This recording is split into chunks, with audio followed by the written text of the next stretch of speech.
말씀은 예레미야애가 3장 27절에서 26절까지 말씀인데요. 40절에서 49절까지만 읽도록 하겠습니다.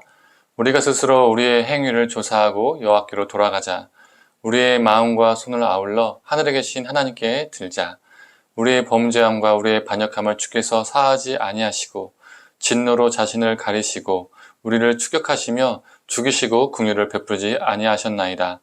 주께서 구름으로 자신을 가리사 기도가 상달되지 못하게 하시고 우리를 문나라 가운데에서 쓰레기와 폐물로 삼으셨으므로 우리의 모든 원수들이 우리를 향하여 그들의 입을 크게 벌렸나이다.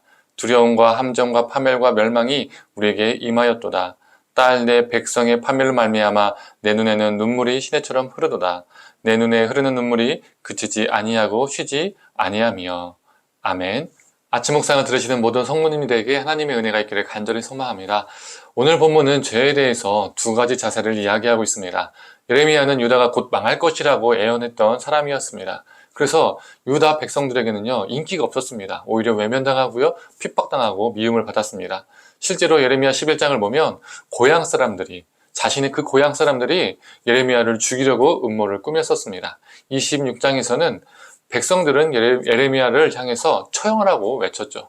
또 37장에서는 예레미야를 매로 때리고 옥에 가두었습니다. 그리고 38장에서는 그는 구덩이에 던져짐을 당했고 또 굶어 죽을 위기에도 놓여 있었습니다. 한두 번도 아니고 여러 번 예레미야는 자신의 민족에게 수없이 죽을 뻔한 위기를 경험했었습니다. 이 정도 되면 예레미야는 인간적으로 유다를요, 미워할 수 있을 것 같습니다.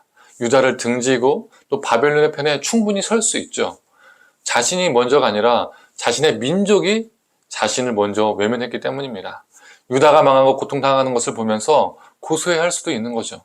봐라, 내가 수없이 경고했는데 내 말을 듣지 않으니까 너희들이 이런 꼴을 당하는 거야. 꼬습다. 이렇게 생각할 수도 있을 것 같습니다. 그러나 예레미야는 자신의 동족에게 안 좋게 당한 것이 참 많은데도 자신의 민족을 보며 그 패망하는 모습을 보며 전혀 고소하게 생각하지 않았습니다. 그의 별명이 무엇이죠? 눈물의 선지자입니다. 오늘 본문 48절과 49절의 말씀입니다. 딸 내 백성의 파멸로 말미암아 내 눈에는 눈물이 시내처럼 흐르는도다. 내 눈에 흐르는 눈물이 그치지 아니하고 쉬지 아니하며.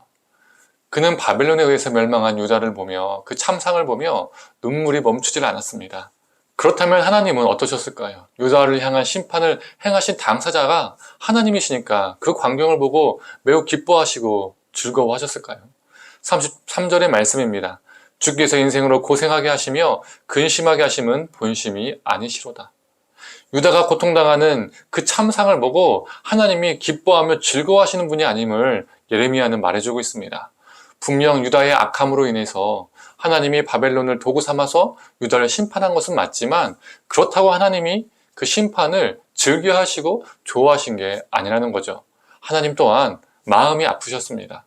그래서 예레미야가 백성들에게 외친 것은 무엇입니까? 40절의 말씀입니다. 우리가 스스로 우리의 행위를 조사하고 여호와께로 돌아가자. 제가 공동번역으로 한번 읽어보겠습니다.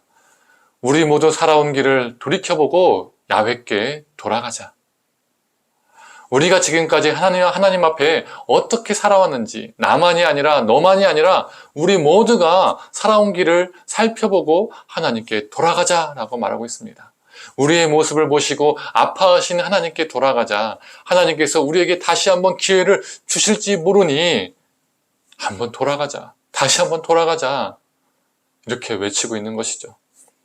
나라는 존재 자체 또는 나의 가정 또는 나의 일터 또는 나의 공동체 또 우리의 나라 등등 그 안에서 일어나는 죄악들을 발견했을 때 우리에게는 이 예레미야의 심정이 필요합니다. 내가 직접 지은 죄뿐만 아니라 내가 직접 지은 죄가 아닐지라도 나의 가정, 나의 공동체에서 이 나라 이 땅에서 일어나는 죄들을 나의 죄로 여기며 통탄하는 심령이 우리에게 필요합니다. 나와 나의 가정과 나의 공동체, 이 나라 이 땅을 보며 하나님 이 죄악들을 보니 내 눈에 흐르는 눈물이 그치지 않습니다라는 통곡의 눈물이 우리에게 필요합니다. 그리고 예레미야 외침처럼 우리의 행위를 조사해야 합니다. 우리가 살아온 길, 우리가 걸어온 길을 돌이켜보고 우리를 모시고 아파하시는 하나님의 마음을 우리가 느끼고 여호와께 돌아가야 합니다. 이것이 죄에 대한 우리의 첫 번째 자세이죠. 그렇다면 두 번째 자세는 무엇일까요? 바로 하나님의 공의를 바라는 자세입니다. 예레미야는 57절부터 하나님의 공의를 구합니다. 바벨론이 하나님의 도구가 되어서 유다를 친 것은 맞지만 바벨론이 너무나 잔인하고 악하게 도를 넘어서 이 유다를 쳤습니다. 그래서 예레미야는 그들 역시 하나님의 심판의 대상임을 고백합니다. 하나님께서 갚아주시라고 간청합니다. 그는 바벨론의 죄악이 이 땅에 만연하지 않도록 기도합니다. 이처럼 우리가 이 땅에 살아가면서 죄에 대한 두 가지 자세가 필요한 것입니다. 나를 향하여서는 나의 죄악의 행위를 조사하고 내가 살아온 길을 돌이켜보고 우리를 보시며 아파하시는 하나님을 느끼는 겁니다. 그리고 하나님께 돌아가는 것이죠. 또한 우리가 살아가는 이 땅에 죄악이 만연하지 않도록 하나님의 공의를 위해서 기도하는 것입니다.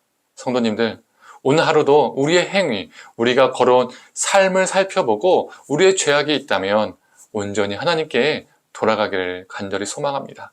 여호와께 돌아가자, 하나님께 돌아가자.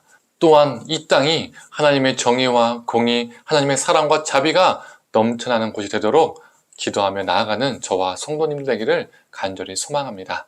함께 기도하겠습니다. 하나님, 예레미야가 죄에 대한 두 가지 자세를 우리에게 보여주고 있습니다. 우리가 살아온 그 길을, 우리의 행위를 우리가 조사하는 자들 되게 하여 주시옵소서. 우리가 살펴보게 하여 주시옵소서. 그리고 우리 죄악을 발견했을 때에 여호와께 돌아가자는 그 간절한 마음, 우리의 죄악을 보며 눈물 흘리는 그 마음을 우리에게 허락하여 주시옵소서. 또한 죄에 대하여 우리가 타협하지 않고 하나님의 정의와 공의를 구하며 우리 삶 가운데, 우리가 거하는 이 땅 가운데 하나님의 공의가 강력하게 임하도록, 또한 하나님의 사랑과 자비가 강하게 임하도록 기도하는 우리가 될 수 있도록 주님 붙들어 주시옵소서. 감사드리며 사랑에 만나신 예수님의 이름으로 기도드립니다. 아멘.